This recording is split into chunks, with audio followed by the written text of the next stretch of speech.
David, part of our matchmaking team and a dating coach here with Midwest Matchmaking. And today I am going to be going over some first date tips that can be applied to working with us as matchmakers or also just in general if you're using dating apps or other ways of meeting people.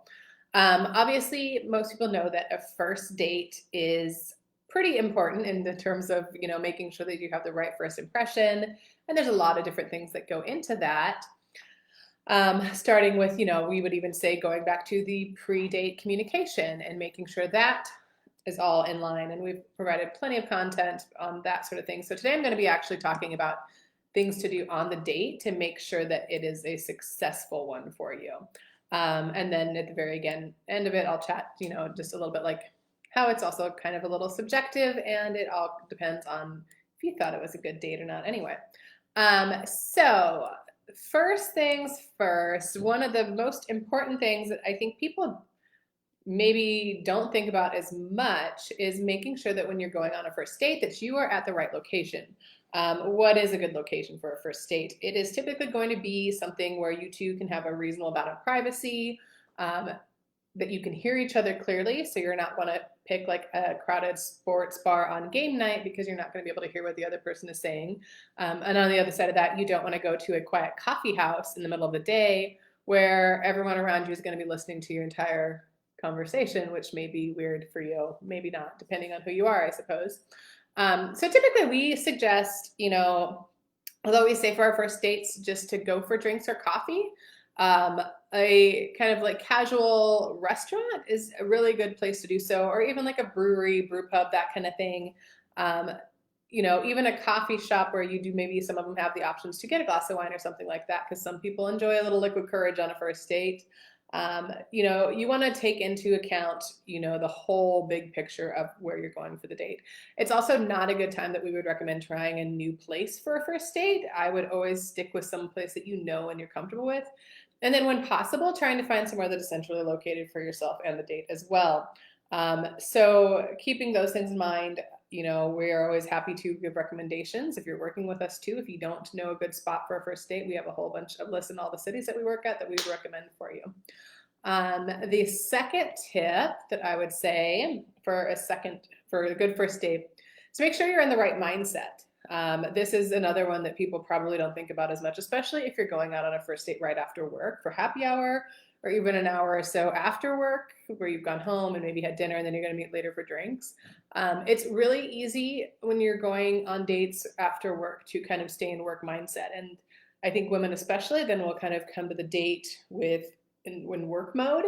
And we tend to be a little bit like maybe not as, I don't know how to say it correctly without offending people, but I think what we see is that women will be a little bit more in work mode and they're not quite in that fun, flirty date mode where you're interested in getting to know someone in a more romantic environment.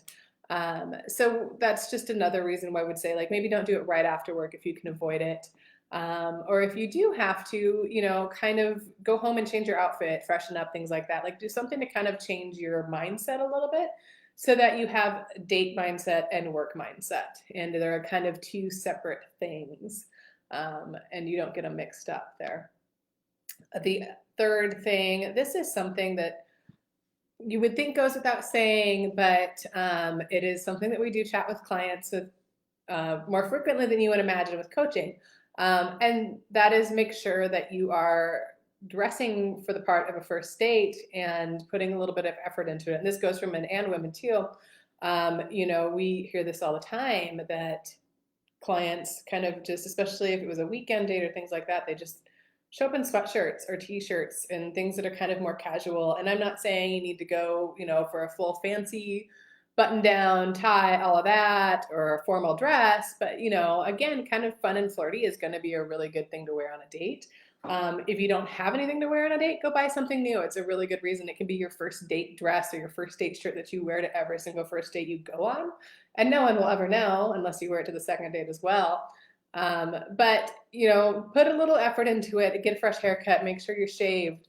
Body odor, I've had to chat with clients in the past about body odor and making sure that they're freshening up before they go on their dates and putting on extra deodorant. So all of these things are part of the big picture on the first date and bringing that first great impression when it comes to appearance, because let's not pretend that that does not matter. We all know it does. Um, Another thing that I would say is probably going to really make or break you is having quality conversation. And what does that mean? Making sure it goes both ways. We hear probably several times a week that, oh, I thought they were really nice, but they dominated the conversation. And I feel like I learned a lot about them, but they didn't learn much about me because they didn't ask me any questions, or they talked over me, or they didn't give me the chance to even say much at all, which I get. As you can tell here, I am a little bit of a nervous talker myself, so I tend to ramble. And I understand that that's something that people do, which is certainly better than sitting there in silence. But, you're going to have to engage a little bit and make sure that there's a little bit of give and take with the conversation. So a good thing that we recommend is ask a question, let them answer, share a little bit, and then answer a follow-up question. It's pretty simple, but it's kind of just goes back to the art of conversation and being able to chat with people. And I tell clients all the time that if you are someone who is maybe a little bit more introverted and you're not the most engaging conversation person, a couple of really good ways to get better at conversation is to start listening to podcasts, especially if it's a podcast where there's several people talking back and forth. It's just going to give you a really, I don't know, it's a weird mind trick kind of thing. I can't really explain it, but the more you're listening to that conversation happening, the better you're going to be able to engage with it.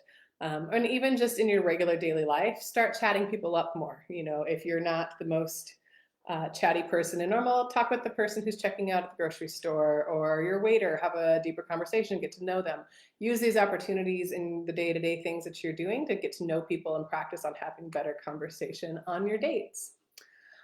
The other tip that I would say is really important is to make sure that you are looking like you're interested. And by that one, I mean, put your phones away. It's still amazes me that people bring their phones on other dates. I get it, especially if you have kids and you're worried about an emergency, but a first date is a kind of like a job interview. So you wouldn't have your phone sitting out at the desk for your interview. You would have it put away. So do that to your date. It's just kind of a courtesy thing to do. If you have an emergency situation, we work with people who sometimes are on call. Just let your date know ahead of time. Say, hey, I might have to take a call if this happens, so that it doesn't seem like you're being rude or anything like that, or you're not giving them their full undivided attention, because everyone deserves that. Whether they end up being your person or not, giving them that chance to really get to know them for an hour. We can all live with putting our phones down for an hour a little bit more, I think, too.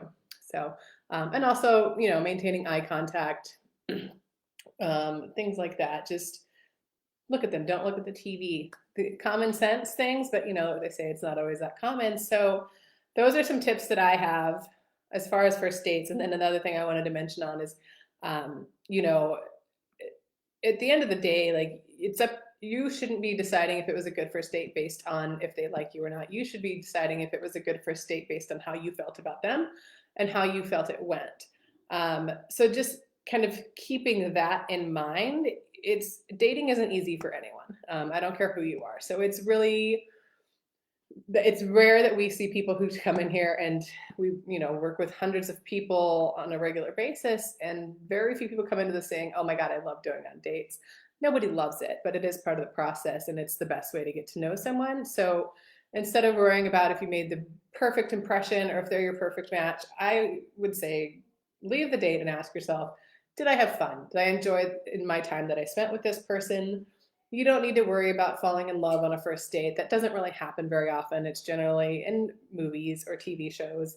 But what we do see is that if you are open to getting to know them over a little bit longer period of time, give it 2 or 3 dates, that's where you're going to start to see those butterflies happen and all those, the connection and the spark that everyone always is looking for on those first dates, that it's not always going to be there.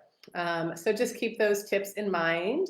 I'd love to hear questions or anything like that from anyone who is watching.